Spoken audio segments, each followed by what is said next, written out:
seem to feel as good as it looked on the scoreboard? Yeah, I thought on 10, I kind of caught the left lip to make that birdie putt, and last week I didn't seem to catch any of the right side of kind of the breaks on the greens.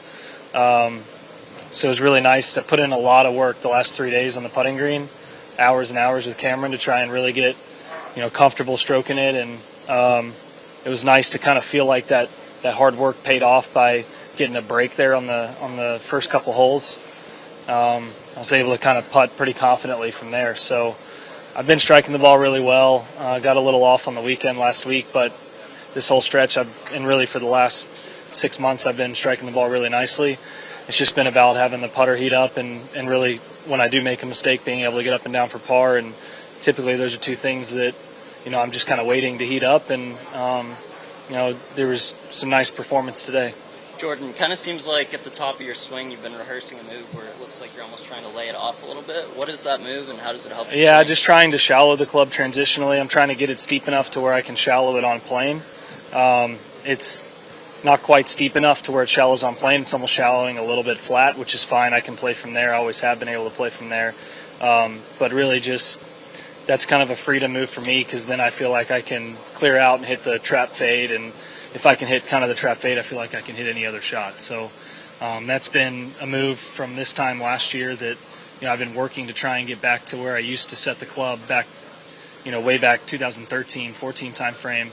And it's not quite there. I'm reversing a lot of bad swings still over, a few years, but there's been a lot of good ones over the last 12 months, and just trying to continue to progress forward with that move. Take us through. I have a lot more tools. I feel like I can hit any shot if it presents itself fearlessly. And at this point last year, I was still felt a lot more scar tissue. Didn't want to play certain shots. Really, especially like taking, 5 or 6 when you get in between clubs and you got to hit something softly with a pinch fade or even a high draw, taking some off. I wouldn't have really even tried it still last year at this point. Oh, I think it's not totally. I mean, it was a little more aggressive last year, I think, and I've just kind of really tried to slow it down and really try and feel the positions as we go back. So ideally, I don't have to do it. But when I don't do it right now, I still get into a bad habit. So better swings are made when I rehearse it. It seemed like you're in a lot of trouble on 17, and then you end up birdieing. Oh, the 17? Yeah, 17. Yeah, I mean, you can. You just try not to hit it in that right bunker on the tee, and I hit 2 of them yesterday in the right bunker off the tee, so I decided to snap hook one, make sure it didn't go into that bunker. And then I wanted to do anything except for be in the right rough to that pin, but I got really lucky to have a good lie over in the right rough. That was a really good break more than it was anything else, and then was able to obviously make a 4 there that really shouldn't have been a 4. So sometimes, when you start to really, I had a really good attitude today. I played this course with more patience than I typically do, and you need that.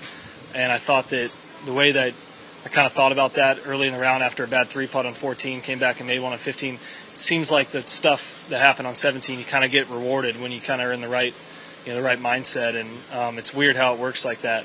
So it's a lesson learned. Jordan, you mentioned you put a lot of work in early this week on the putting green. I know every week you probably don't play perfectly, but what eats at you more, a bad putting week or a bad ball striking week?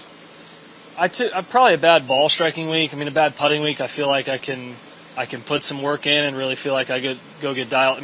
Ball striking week, it's pretty tough if you're not hitting any fairways or greens to do anything. But sometimes you can, you have a bad putting, couple days, you can, you're still striking it well, stay patient, and then one goes in, the hole starts to look bigger. So I would say I'd rather have it to where, I'm trying to get the putts to drop more so than trying to figure out, how to get it up there, in 2 close to the hole. Was that miss on 14 the lead or the stroke? I had bad stroke. Yeah. I pulled my second putt. It was kind of weird. It's a really tough pin. I hit it into a great spot though, and then I lined it up. I thought a little bit too low, and I didn't step back and adjust it, and I pulled it off of that line, and it was a pull for sure. Jordan, go ahead, man. Did you take a moment this week to remind JT what you did in here? Michael FaceTimes him every single time we're on the 15th hole, and he's stopped answering now. He asked when we were walking up 15 if he should FaceTime him now, even though he's 2 groups behind us. So Justin answered it for a few years, and now he either answers it, flipping him off, or he doesn't answer it at all. Are there certain on regular tour events? Are there certain courses where it's more meaningful to win? Is this one of them? And Yeah. if so, why? I think so. Win and get paid for it, I should say, probably. I think I feel that way. If I could pick, one non-major Players Championship to win on the PGA Tour, it'd be here. Why? I love Riviera. I just think it's arguably it's in the conversation as the best golf course in the world. So it's more so that than anything else really. But obviously the fact that it's an invitational and Tiger's taking it over, and that all that added stuff too. But I would have said that before it became a TGR Foundation event. Thanks.